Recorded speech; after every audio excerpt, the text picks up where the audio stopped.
The rain pounded mercilessly against the tinted windows of Hulk Hogan's black Cadillac Escalade as it crawled through downtown Tampa's congested streets. Terry Hulk Hogan Bollea drummed his fingers anxiously on the steering wheel, his signature bandana already dampened with sweat despite the car's air conditioning. 20 minutes late already, he muttered, glancing at his Rolex. The WWE executives wouldn't wait forever, even for a legend like him.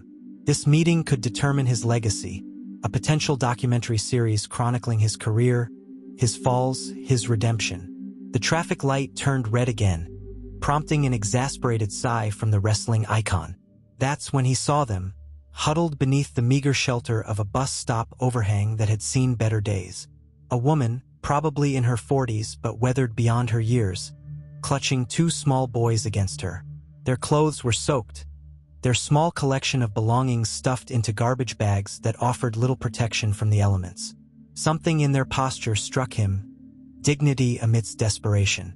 The woman wasn't begging or drawing attention. She was simply trying to shield her children from the downpour, her own shoulders taking the brunt of the rain that blew sideways into their shelter. The light turned green. Horns blared behind him. Hulk hesitated, his gaze fixed on the family. "Ah, brother," he whispered to himself, invoking his familiar catchphrase out of habit rather than performance. With sudden resolve, he pulled the SUV to the curb, ignoring the angry honks trailing in his wake. Grabbing his umbrella, oversized and bright yellow, a gift from a fan, he stepped out into the deluge. Water immediately soaked through his expensive Italian loafers, but he barely noticed as he approached the bus stop. "Hey there," he called, his voice gentler than the booming presence fans were accustomed to. "You folks look like you could use some help." The woman looked up, recognition flickering across her face before being quickly replaced by wariness. The children, boys perhaps 7 and 9, stared with wide eyes. "We're fine, thank you," she said, her voice carrying the soft accent of the Deep South. "Bus should be here soon." Hulk nodded, maintaining a respectful distance. "Where you headed?" A moment of silence stretched between them, filled only by the steady drumming of rain. "Salvation Army shelter," she finally admitted. "But they're across town and—" She glanced at her boys, lowering her voice. "I don't have enough for the fare." Hulk looked at the children again. The younger one clutched a worn action figure, ironically, a miniature plastic version of Hulk himself from his heyday. The toy's arm was missing, the paint faded, but the boy held it like a treasure. In that moment, the meeting, the documentary, the legacy, it all receded. 30 years in the spotlight, and what did it mean if he couldn't stop for this? "I'm Terry," he said, intentionally using his real name.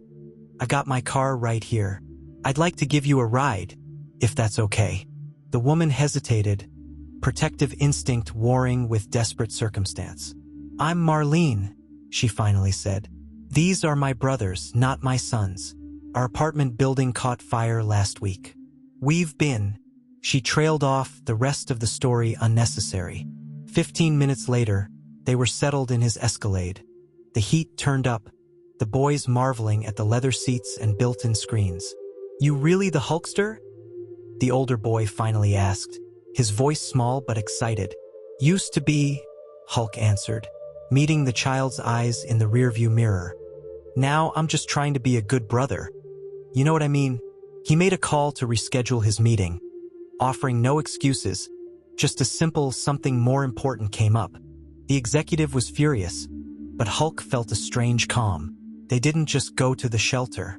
Hulk drove them to a hotel first, arranged a suite for a week, ordered room service, called some connections at a local housing assistance program. "Why?" Marlene asked as her brothers eagerly explored the hotel room. "You don't know us." Hulk considered the question, thinking about camera lights, cheering crowds, fame, falls from grace, and second chances. "Because sometimes life puts you exactly where you need to be, even when you think you're going somewhere else," he answered. "I've spent decades playing a hero in the ring. Maybe it's time I tried being one outside of it." Later that evening, as he finally drove home, his phone buzzed with messages about the missed opportunity, about scheduling conflicts and disappointed executives. But for the first time in years, Hulk Hogan drove in silence without checking his notifications. The rain had stopped. The city glistened beneath streetlights that no longer seemed harsh, but hopeful. Sometimes being delayed is actually being right on time, for the appointment life had scheduled all along.